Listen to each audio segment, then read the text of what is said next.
देखिए, आज़ादी का दिन जो भी है, 80वां हो, 79 हो, ये हमें एक मौका देता है कि हम उन लोगों को याद करें जिन्होंने अपनी कुर्बानियाँ देकर देश को आज़ाद कराया है।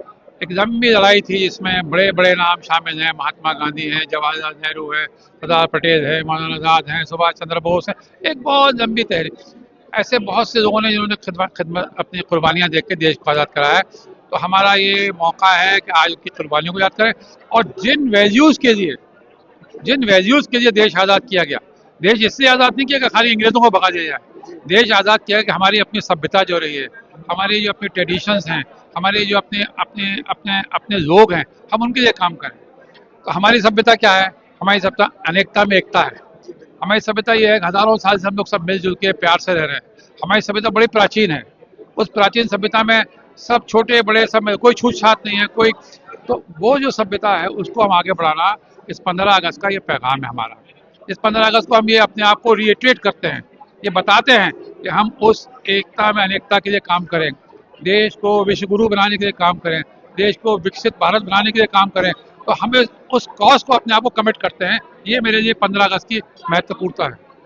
सर, जैसा कि आपने कहा कि देश में इक्वालिटी होनी चाहिए, कहने का मतलब सब लोग बराबर हो। तो जो पिछले दिनों जो घटना घटी लीडर ऑफ अपोजिशन के साथ मल्लिकार्जुन खड़गे के, बहुत गलत, बहुत गलत, बहुत गलत। ये हमारे संविधान के बिल्कुल खिलाफ है। और मैं आपको बताऊं, मैंने अभी हाल ही में एक किताब पढ़ी डॉक्टर बी आर अम्बेडकर के बारे में।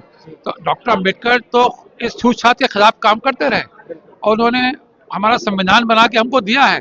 और ये छूतछात का किसी भी शक्ल में जबान से, हाथ से, पानी से, जगह को धोने से, जो भी आपको ये बताता है कि एक जात ऊंची एक नीची है, वो गलत है। तो कोई भी ऐसा काम गलत है, उसको सजा मिलनी चाहिए। उसको हम सब अपने, जिसे कहते हैं, अनइक्वली एक जबान होकर कंडेम करते हैं। सर आपको क्या लगता है देश में अभी क्या कमी रह गई पिछले 80 सालों में? जो 79 तो हम लोगों ने पूरा कर लिया, तो इस चीज में क्या देश का अचीवमेंट रहा और क्या इसमें कमी रह गई, उसके बारे में आप बताना चाहें। देखिए, मेरा तो कहना मानना होता है कि आधा गिलास भरा हुआ है, आधा गिलास खाली है अपना करके।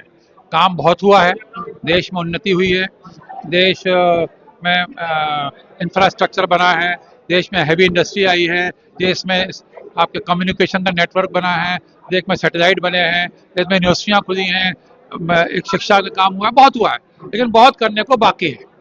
तो हमें अभी रुक नहीं जाना है। हमें अपने आप को एक पॉज नहीं करना है, अपना कमिट करना है कि जितना किया है उस पर आगे बढ़ के और उतना ही और आगे करके करना है अपना करके। तो देश की उन्नति या किसी समाज की उन्नति किसी एक पर्व के ऊपर नहीं होती है कि हमने 15 अगस्त मना लिया, 26 जनवरी मना ली। ये तो हमें एक मौका होता है अपने आप को बताने का, इंट्रोस्पेक्शन करने का। लेकिन हमें देश को आगे बढ़ाना है। तो मेरी समझ में आता है कि जो आज की नई जनरेशन है, जिसे हम जेन जी कह रहे हैं या अल्फा जेन कह रहे हैं, हमें उनके बातों को समझना होगा।